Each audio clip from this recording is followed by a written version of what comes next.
Welcome to the deep dive. Today we're jumping straight into the dense, fascinating world constructed within Ken Follett's historical narrative, Circle of Days. Yep. Our mission is a bit unusual.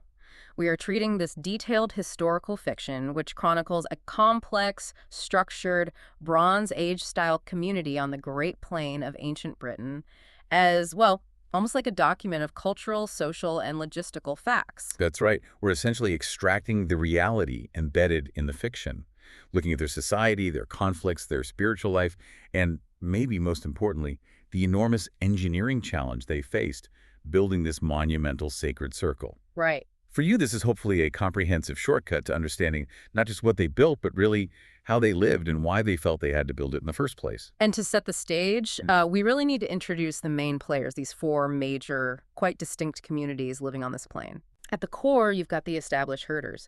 They're centered around the Riverbend village and the sacred monument. Generally, they seem cautious, pretty stable, and they have this deep generational knowledge of survival. Yeah, and contrast them immediately with the farmers. Yeah. They're led by this character Kroon described as small, but ruthlessly domineering. Right.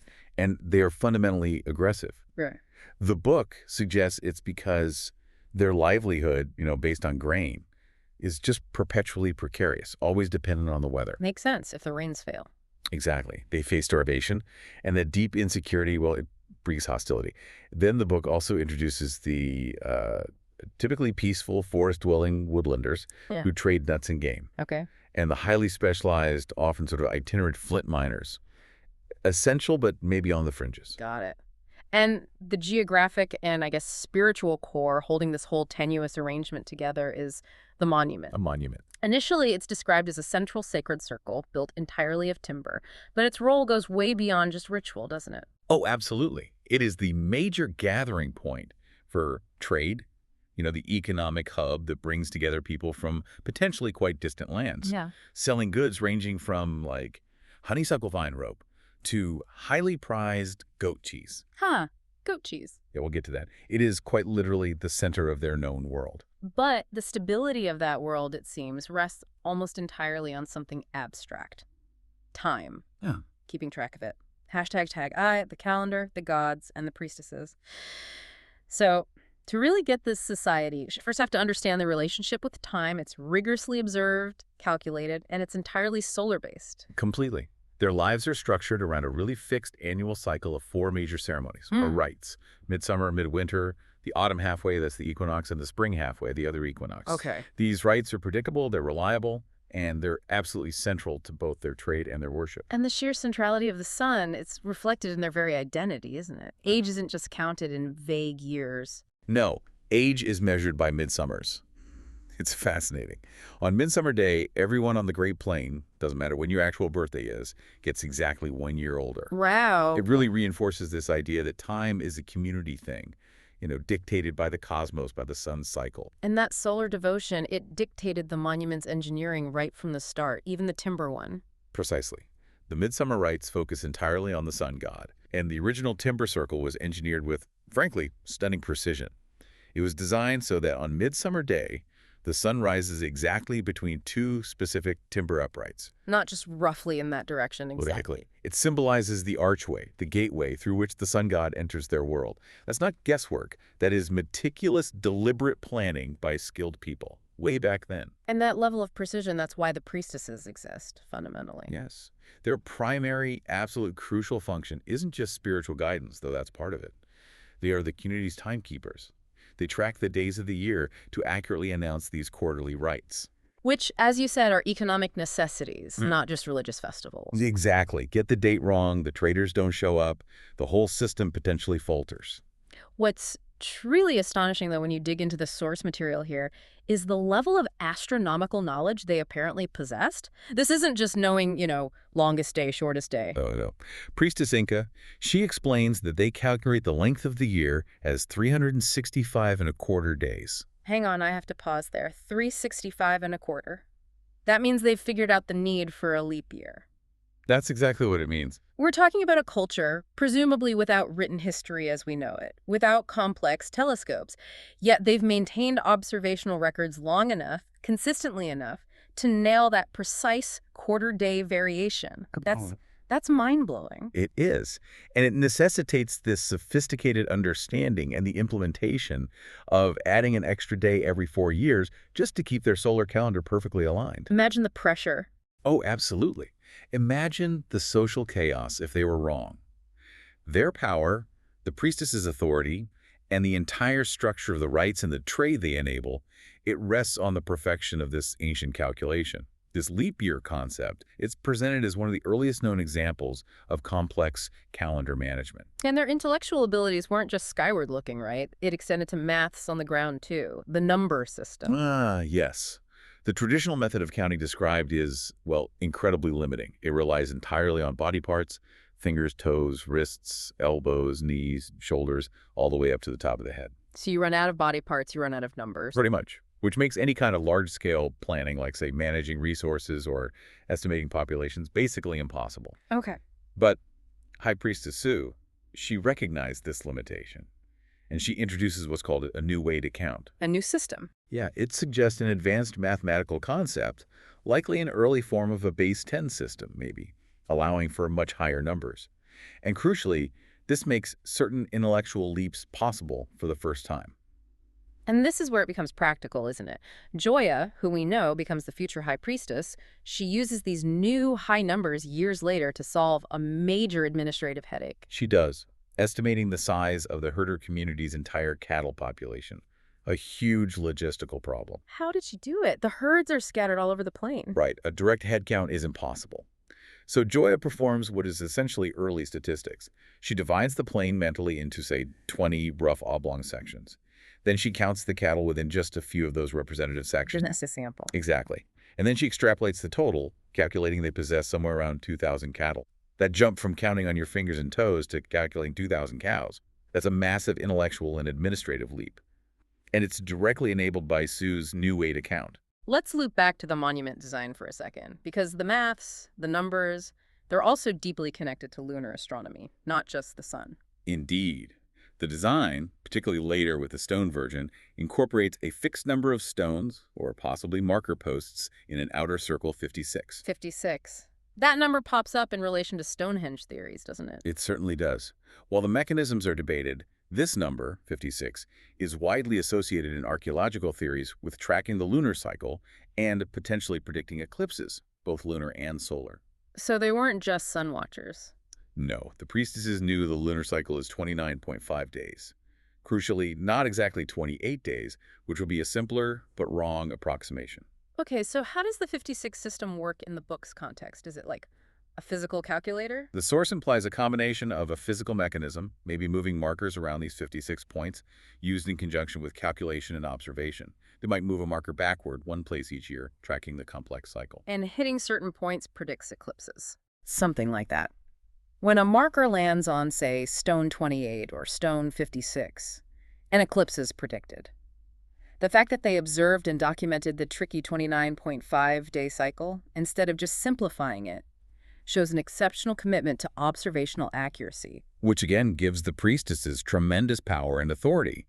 If you can predict when the sun or moon will disappear, You hold immense sway. This precision is what makes the rites so reliable calendar-wise, and why they function as such critical trade opportunities. right, people travel for days along these ancient paths because they know exactly when and where the next big gathering will be. The rites literally facilitate the economy, bringing in essential goods, rope, flints, and that highly valued goat cheese you mentioned. Yes, the goat cheese. And this brings us to some interesting dietary differences that actually dictate social outcomes and really set up the coming conflict. How so? Well, the herder folk, who are centered around their animals, paradoxically avoid cow's milk. The book says it makes them ill, maybe suggesting lactose intolerance was common among them. But they cherish goat cheese.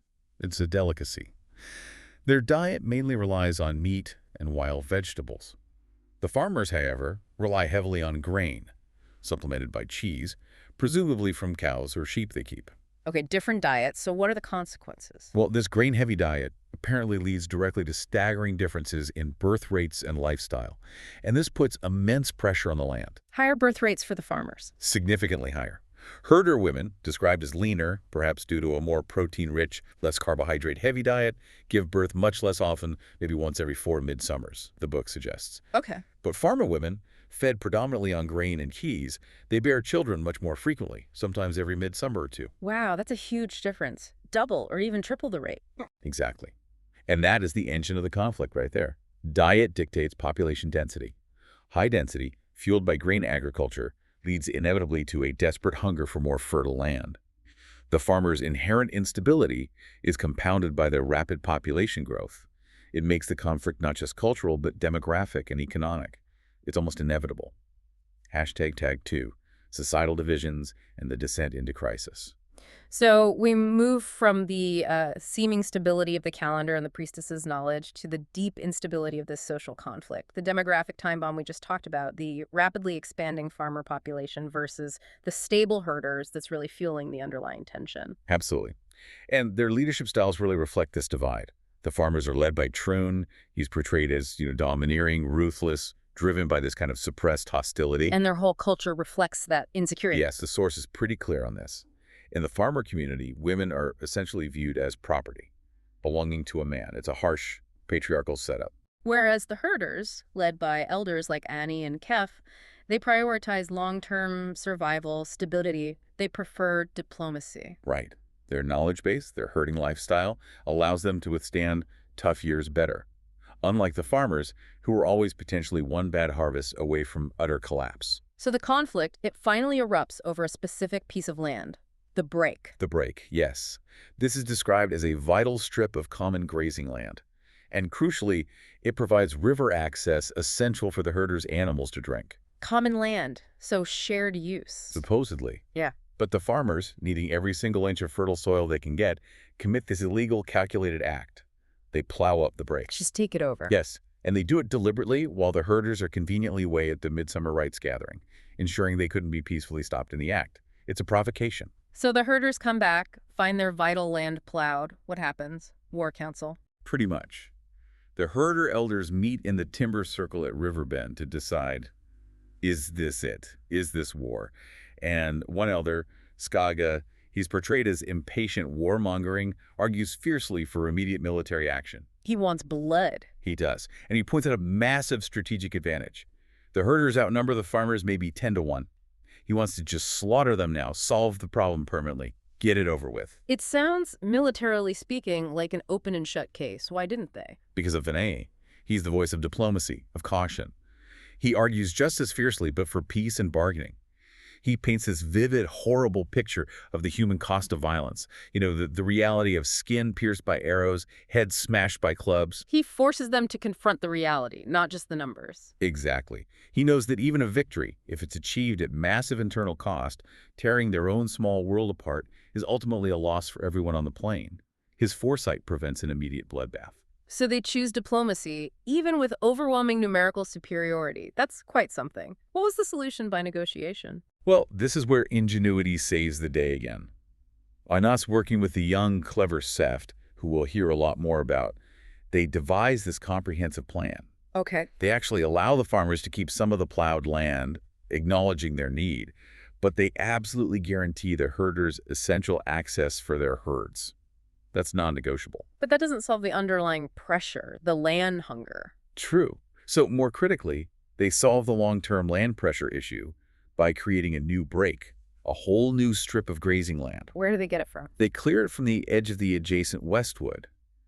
But, and this is crucial for keeping the peace at Karchnet, they compensate the forest-dwelling woodlanders for the hazelnut bushes and land they lose. How? With valuable cattle. So it's this complex three-party negotiation involving herders, farmers, and woodlanders. It really demonstrates quite advanced governance, finding a solution that tries to balance everyone's needs. Okay, so they dodged a bullet. Social balance achieved. For a moment. But just as they achieve this delicate balance, external forces shatter it. A severe, prolonged drought grips the entire plain. Ah, climate change, Neolithic style. You could say that. The crisis intensifies dramatically for all groups. Crops fail for the farmers. Sickness increases everywhere. The environment itself seems to be collapsing. And this must be a total tragedy for the peaceful woodlanders. Absolute tragedy. Their main food source, hazelnuts, fails. The book describes their young hazelnut bushes dying off. Only the old, established plants survive, and they yield just a fraction of the necessary food. So they're starving. They're pushed to the brink of starvation. And this forces the normally gentle traders, people who live by exchange, to start living by theft, stealing cattle simply to survive. Desperation completely overrides their culture. And desperation often leads to violence. It does, and it culminates in this devastating act.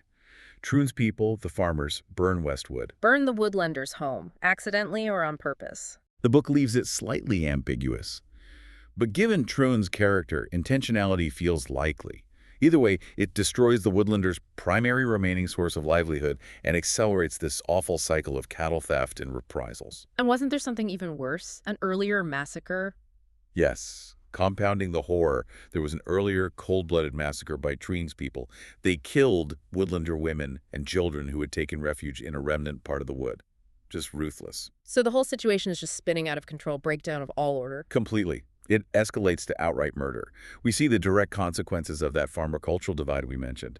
Han, a herder who happens to be Joia's brother, is murdered. By who? By Stam, Troon's son and main minion. And the motive is chilling. Stam is driven by revenge, yes, but also by that possessive farmer belief that Pia, Han's lover, who was originally expected to be with Stam, was essentially Stam's property. So it's an honor killing based on ownership of women? Exactly. It stems directly from that patriarchal code, not just simple anger or necessity, a cultural murder. Is that the only murder? Things sound chaotic. No. Desperation also hits the herder community hard. Priestess Inca Joia's mentor is murdered by Rabo, a herder himself, But why?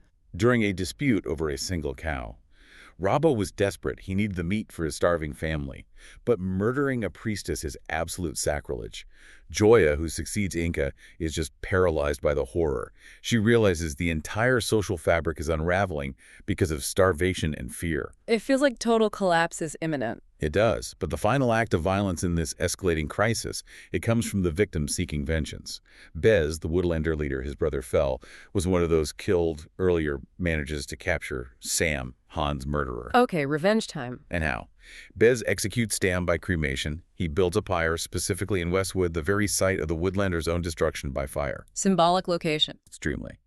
And the execution is described in this visceral detail, emphasizing its ritualistic nature. Bez makes absolutely sure the body turns completely to ash. It symbolizes a balance restored, an eye for an eye, enacted through fire in the place of their burning. This final horrifying act, it really signals that the time for negotiation and compromise is well and truly over. Right. And it's right in the immediate aftermath of all this destruction, this internal strife, this despair, that the great vision for unity actually takes shape. The original timber monument, the symbol of their society, gets destroyed by fire. Ah, adding insult to injury. Who did it? It's strongly implied to be woodlander revenge. Fire for the burning of their forests. Still, the heart of their community is gone. That must have been devastating. Devastating. But this destruction, paradoxically, becomes the catalyst. Priestess Joia, now the leader, she's inspired. She decides they must rebuild it, but this time using permanent stone. Stone, not timber. Something lasting.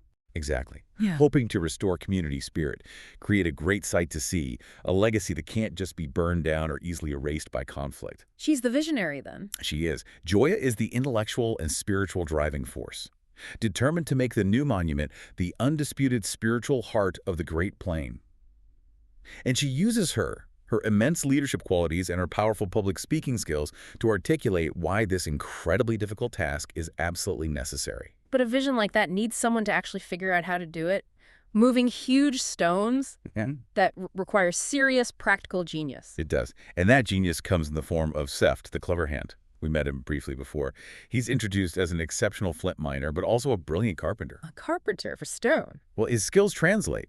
He'd previously demonstrated his ingenuity by designing these clever peg-and-hole joints just for stabilizing timber houses. Now he becomes the practical architect for what seems like a completely impossible task, moving and raising gigantic stones. Okay, let's talk logistics. The challenge is almost unthinkable for a, Neolithic or Bronze Age society.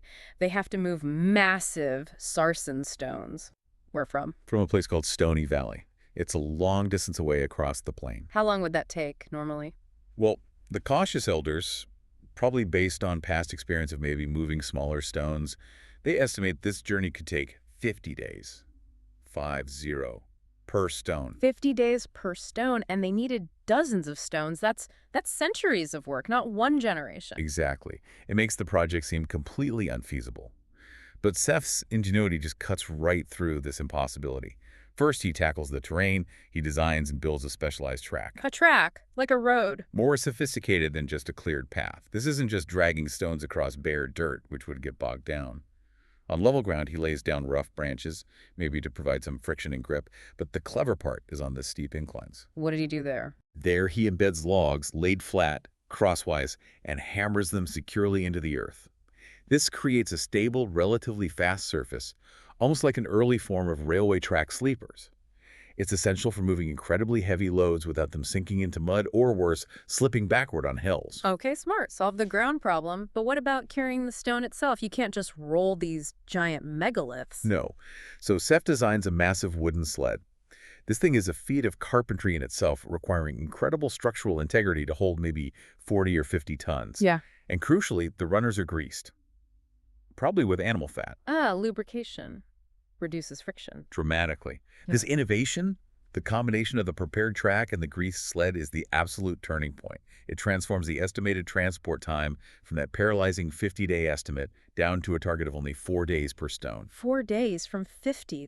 That's a revolutionary optimization. It absolutely is. It's technological progress that makes the timeline shift from multi-generational to actually achievable within the lifetimes of the people involved. So Joia sees this as possible now. How does she get the workforce after all the conflict and death? She uses her platform. She capitalizes on this new feasibility and issues this powerful rallying cry at the Midsummer Rite. She frames it not as backbreaking labor, but as a holy obligation, a sacred duty. A religious quest. Precisely. She calls for 200 fit and strong adults, men and women, for a holy journey to bring back the biggest stone in the world for their God. This spiritual mobilization, it cuts across the fractured herder-farmer communities, or at least the parts willing to participate, and unites them under this single awe-inspiring common purpose. Okay, they get the stones to the site. Now, the hard physical labor of getting them upright, how's that done? It's meticulous and incredibly dangerous work. Raising the stone upright involves a combination of brute manpower hundreds, pulling on ropes, very careful use of levers, probably big timber poles, and this intensive process of earth tamping. Earth tamping. Yeah, basically building up a stable ramp of packed earth and rubble around the base of the stone as it's slowly levered and pulled upwards, nudging it gradually into a vertical position in its prepared hole. Slow, careful, heavy work. Right. But the really spectacular bit, the part that seems almost impossible, is lifting the crossbars. The lintels, these huge stones, have to go on top of the uprights. Yes, and they need to be raised to the incredible height of maybe 3 men stacked up. This required an invention that went way beyond simple levers and ramps. And this is Seft's miracle, the improvised timber giant. How on earth did that thing actually function? Okay, picture this. It was essentially a highly efficient but temporary and movable crane, powered purely by leverage and rope tension. It consisted of 2 very large tree trunks, maybe pines, roped securely together in a cross shape, engineered with long legs and shorter arms. Okay, a big wooden cross. Right. This giant was leaned directly against one of the massive upright stones that was already in place. Then, thick ropes were trailed over the top of that upright stone and then down through the arms of the timber giant. Using the upright itself as part of the mechanism. Exactly. When the 200 volunteers hauled on those ropes, the leverage created by the angle of the timber giant allowed them to haul the massive crossbar, the lintel, straight up into the air. It overcame gravity and allowed them to maneuver it precisely into place on top of the 2 uprights. That is just, wow. It's amazing how necessity really does breed invention. Here's a guy who, previously just made good joints for houses, suddenly inventing the equivalent of a modern rail track and a massive temporary crane system. Driven by the scale of the challenge. And that precision wasn't just for show, it was built to last. The final monument is envisioned as this continuous circle of 30 uprights and 30 crossbars. These pairs are called trilithons, though the book might just call them uprights and crossbars. 30 pairs, a complete circle. Yes. And crucially, all the crossbars are held securely in place using Seft's meticulously carved peg and hole joints. Remember his carpentry skills? Right, from the houses, he used them on the stones. He adapted the technique. He carved dome-shaped pegs, called tenons, into the top of the upright stones, and corresponding sockets or mortises were carved into the underside of the lintels. They fit together perfectly, Like giant Lego bricks. sort of. This detail is absolutely crucial. It ensures structural stability against the stones shifting or the ground settling over time, or even high winds. It locks the entire monument together, ensuring it could potentially stand for millennia, which of course similar structures did. Hashtag tag Taz of the war over the stones. So while this amazing feat of engineering is happening, the monument itself becomes the symbolic battlefield for those old tribal conflicts. The farmer opposition is immediate and, well, existential for them. It really is. Trun, the farmer leader, he views this whole project as a direct threat to his power and the farmer's perceived dominance on the plain. His fear is made very explicit in the text. What's he afraid of? He's afraid that if the herders and the priestesses succeed, if they make this magnificent stone monument the undisputed spiritual heart of the plain, then the farmers, with their plowed fields and practical concerns, will be rendered people of no account, ignored, marginalized. So this struggle isn't really about land anymore, not directly. It's about legacy, status, who controls the narrative of the community. Precisely. And this fear translates directly into action, sabotage, and restriction. Trun's minions, particularly Shen and Narod, they try to destroy the massive specialized sled back at Stony Valley, hoping to stop the stones from ever arriving. Did they succeed? Not entirely, but they cause damage. Hmm. And later, they violently wreck large sections of Seft's carefully constructed track along the riverside path. Their goal is simple. Push the transport time back towards that impossible 50 days per stone. Make the project collapse under its own weight and duration. Break the worker's spirit. But Joia faces internal challenges too, right? From her own side. Yes, even within the herder leadership. The elders, still influenced by Skaga's ingrained caution and maybe timidity, they try to limit Joia. They initially tell her she can only take 90 volunteers for the stone mission. Why? Were they afraid of Trun's reaction? Partly that, perhaps. Also, maybe fearing drawing too much attention or depleting their own workforce needed for herding back home. It's political maneuvering, even amidst this grand project. But Joia doesn't stick to 90, does she? No way. She overcomes this political constraint through sheer force of will and the genuine popular momentum behind the project. Her enthusiasm, her powerful rallying cry at the Midsummer Rite, it generates overwhelming support. She ends up with nearly 200 people signing on more than double the allowed limit. The people want this monument built. They believe in it. So the opposition fails to stop it politically or through sabotage. What's left? Open warfare. The conflict reaches its inevitable violent climax during the stone-moving mission itself. The farmers, now heavily armed, particularly with bows and arrows, plan a large-scale midsummer ambush. Their goal is to destroy the workforce, kill the leaders, and seize the power vacuum. An ambush during the journey? Yes, while the volunteers are camped, vulnerable. And Trun's strategy is described as quite tactical and brutal. He doesn't just attack head-on initially. He initiates a planned cattle charge. A stampede. Exactly. Driving panic-stricken, herded cattle directly into the volunteer camp. The aim is to cause maximum chaos, confusion, injuries, soften up the targets before the direct assault by the armed farmers hiding nearby. That's vicious. Does it work? It causes chaos, yes, but the climactic battle that follows is incredibly fierce. The volunteers, remember, these are people unified by the shared effort of the monument project. They are suddenly fighting for their lives. And they're armed mostly with just their tools. Axes, hammers, flint knives. Craftsmen turned warriors. Instantly. And they fight back with this newfound ferocity, this tribal spirit forged by the project and the attack. Seft and his friend Tem fight desperately on the ground. And Joia, the priestess, she's right in the thick of it too, even stabbing a farmer in the forearm with a tool, abandoning her lifelong aversion to violence in the heat of the moment. And this is where Trun meets his end. Yes. The narrative climaxes with Trun's death. Joia, enraged, maybe cornered, finds Trun already severely injured from the fighting, and she kills him. Not with a noble weapon, but using a small, common tool, a broad awl, like a pointed awl for making holes. She thrusts it deep into his throat. Yeah, the high priestess commits murder. A justifiable homicide, perhaps, in the context. It ends his reign of terror and removes the primary source of instability and opposition on the plain. This is a really critical moment for Joia's character arc and for the whole social contract. The spiritual leader takes life. The source seems to imply that the victory defending the monument project, ending Trun's destructive reign, was worth this transgression, this sacrilege. Her act, though violent, cements that new unified tribal spirit among the volunteers. They faced death together, defended their purpose, and won. The remaining farmers retreat. So the immediate threat is gone. But the underlying cause of the conflict, access to land and resources, is still there. How do they prevent future wars? Again, it's Seft, the engineer, who provides the lasting solution. To ensure permanent peace, he proposes a final ingenious plan that tackles the original land conflict, the break dispute, head-on. What does he do? He decides to physically widen the path along the river, the one the herders need for their cattle, making access clear and undeniable. And, crucially, he organizes the building of a ditch and bank barrier alongside it. An earthwork, like a boundary fence. Exactly. A physical barrier designed specifically to permanently prevent the herders' cattle from straying onto and trampling the adjacent farmer crops. That's brilliant. Governance through engineering. Pretty much.